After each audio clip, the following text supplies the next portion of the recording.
रोहित की दीदी समीक्षा की शादी अर्पित से हुई थी। रोहित 20 साल का था, जो कि अपना पूरा दिन मोबाइल पर ही निकालता था। कभी पबजी खेलता तो कभी यूट्यूब चलाता।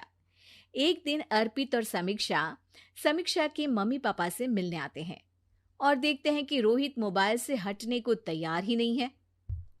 अरे रोहित, तुम्हारी तो आईआईटी की परीक्षा है ना? तुम तैयारी नहीं कर रहे हो परीक्षा की? वो सब तो मोबाइल पर ही हो जाएगा। ये देखिए, ये है गूगल। इससे जो भी पूछो वो सब बता देता है। तो आखिर कागज क्यों बर्बाद करूं?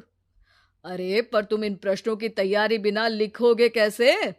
उसमें क्या है, ये देखिए नोटपैड, बिल्कुल कॉपी जैसा है, इसी पर कर लूंगा।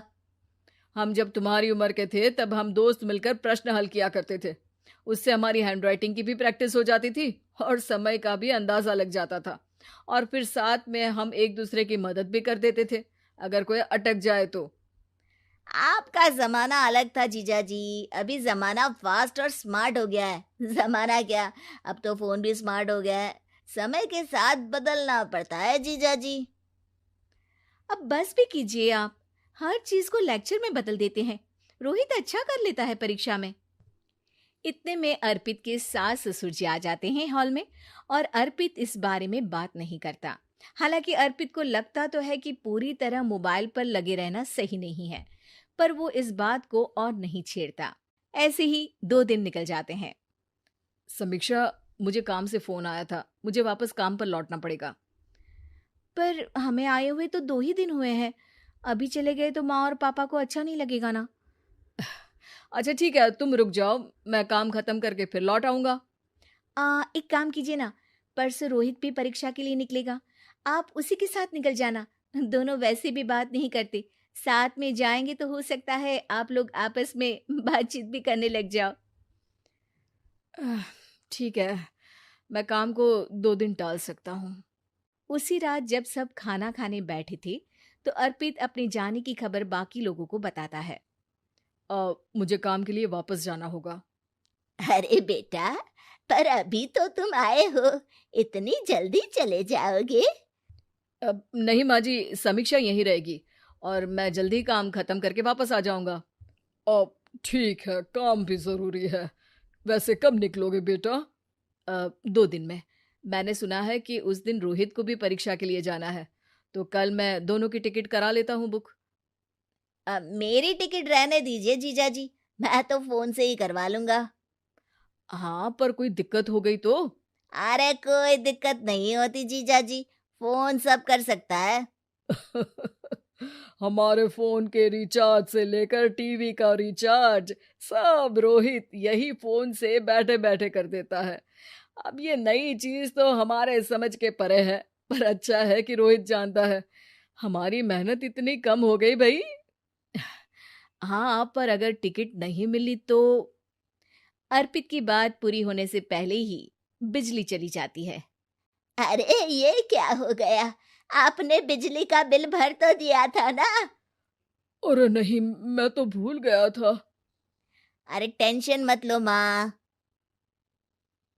देखा जीजा जी, आप बिजली का बिल भी भर सकते हो, समय बदल गया है। एक बार फिर अर्पित इस बात पर बहस नहीं करता। अगले दिन जाकर अपनी टिकट करवाता है और पैकिंग कर रहा होता है, जब शाम को अचानक से रोहित के चिल्लाने की आवाज आती है। नहीं, प्लीज प्लीज हो जा, ऐसा मत कर यार, प्लीज हो जा। अरे क्या हो गया रोहित? दीदी, सर्वर हैंग हो गया, मेरे टिकट मेरी टिकट नहीं हो पाई दीदी।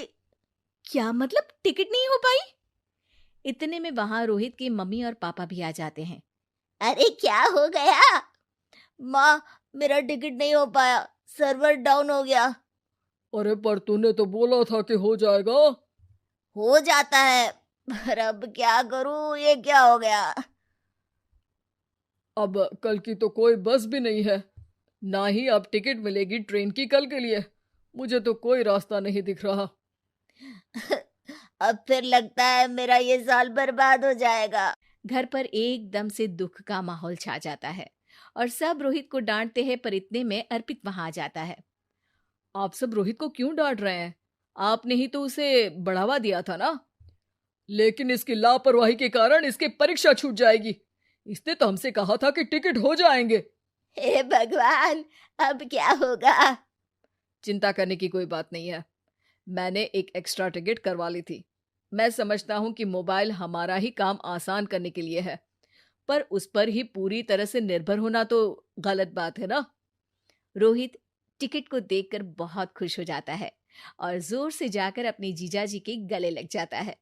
सॉरी जीजाजी, मुझे आपकी बात ध्यान से सुननी चाहिए थी, पर थैंक यू सो मच। हाँ बेटा, तुमने तो इसका भविष्य बचा लिया। शिक्षा, दूसरों से मदद मांगना गलत नहीं, पर दूसरों पर निर्भर हो जाना गलत है।